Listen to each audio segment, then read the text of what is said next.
કચ્છ સૌરાષ્ટ્રમાં દાદાનું બુલડોઝર ટોપ ગિયરમાં છે। જામનગર કચ્છ બાદ હવે જૂનાગઢમાં પણ પોલીસે ડિમોલિશન શરૂ કર્યું છે।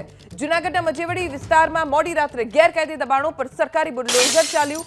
ગેરકાયદે નિર્માણ કરાયેલા ધાર્મિક સ્થળો દૂર કરવામાં આવ્યા છે, જેમાં 2 મંદિર અને 1 મસ્જિદને સવાર પડે તે પહેલા જ દૂર કરી દેવામાં આવ્યા। મનપા અને મહેસૂલ વિભાગના દસ્તાવેજોની પૂરી ચકાસણી બાદ 800 થી વધુ પોલીસ કર્મીઓના લોખંડી બંદોબસ્ત વચ્ચે જૂનાગઢમાં રાત્રે 2 વાગે ડિમોલિશનની કાર્યવાહી કરવામાં આવી અને ગેરકાયદે નિર્માણ કરેલા ધાર્મિક સ્થળોને દૂર કરવા જૂનાગઢ શહેર, જિલ્લા અને જિલ્લા બહારની પોલીસની પણ મદદ લેવામાં આવી।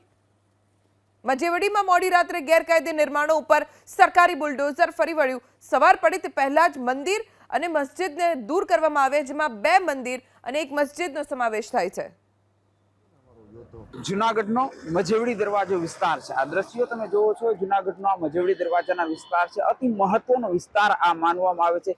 અહીં જે સરકારી જમીન પર ગેરકાયદેસર રીતે દબાણો હતા તેને મોડી રાતે દૂર કરી દેવામાં આવ્યા છે। મહત્વની વાત એ છે કે જૂન મહિનામાં, ગત વર્ષે જૂન મહિનામાં પણ અહીં જે મધ્યમાં જે પોલીસ કાફલો તમે જોઈ રહ્યા છો, ત્યાં જ સરકારી જમીન પર દબાણ હતો તેને દૂર કરવાના પ્રયત્નો હાથ ધરવામાં આવ્યા હતા, પરંતુ ત્યારે ઘર્ષણની પ્રક્રિયા બની હતી। ત્યારબાદ આ મામલો અટકાયો હતો અને ગઈકાલે અંતે દાદાનું બુલડોઝર અહીં મોડી રાતે તંત્ર દ્વારા ફેરવી દેવામાં આવ્યું છે। મહત્વનું છે કે આ પહેલા સૌરાષ્ટ્રમાં જામનગર અને કચ્છમાં પણ આ પ્રમાણે જ દાદાનું બુલડોઝર ફરી વળ્યું હતું અને અહીં જે આપ જે આ દ્રશ્યો જોઈ રહ્યા છો, ત્યાં જ સરકારી જમીન પર ગેરકાયદેસર રીતે દબાણો કરવામાં આવ્યા હતા, તેના અંતે દૂર કરી દેવામાં આવ્યા છે।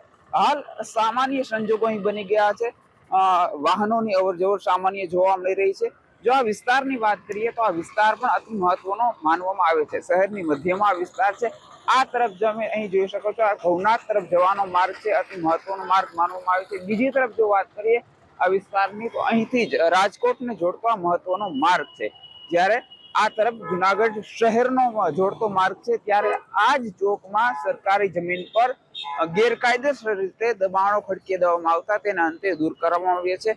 મનપાના જે બુક હોય છે તેમના દસ્તાવેજોની ચકાસણી કર્યા બાદ, યોગ્ય રીતે ચકાસણી કર્યા બાદ આ દબાણો દૂર કરી દેવામાં આવ્યા છે। હાલ પોલીસ બંદોબસ્ત છે, પરંતુ માહોલ સામાન્ય જોવા મળી રહ્યો છે। પ્રતિક પંડ્યા, જૂનાગઢ, ABP અસ્મિતા। જૂનાગઢના રેલવે સ્ટેશન અને મજેવડી દરવાજા વચ્ચેનો આ વિસ્તાર છે। અહીં મોડી રાતે મનપા દ્વારા ડિમોલિશનની કાર્યવાહી હાથ ધરવામાં આવી હતી। આજે દ્રશ્યો જોઈ શકો છો, અહીં સરકારી જમીન પર દબાણ કરવામાં આવ્યા હતા, એ દબાણ દૂર કરવામાં આવ્યા છે।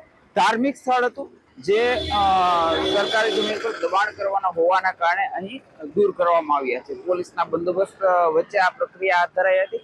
આની આગળ જે મજેવડી દરવાજો છે, ત્યાં પણ એક જે સરકારી જમીન પર દબાણ કરવામાં આવેલ તેની પણ દૂર કરવામાં આવ્યું હતું અને આપ દ્રશ્યો જોઈ શકો છો, મોડી રાતે અહીં કાર્યવાહી હાથ ધરાઈ હતી, પરંતુ અત્યારે સ્થિતિ સામાન્ય હાલ અહીં જોવા મળી રહી છે। પ્રતિક પંડ્યા, જૂનાગઢ, ABP અસ્મિતા।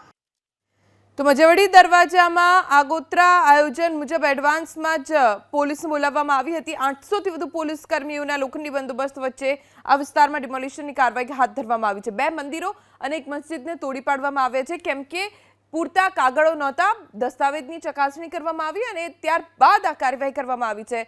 મોડી રાત્રે 2 વાગે ચુસ્ત બંદોબસ્ત સાથે ન માત્ર જૂનાગઢ શહેરની પણ જિલ્લાની પોલીસને બોલાવીને આ કામગીરી થઈ છે।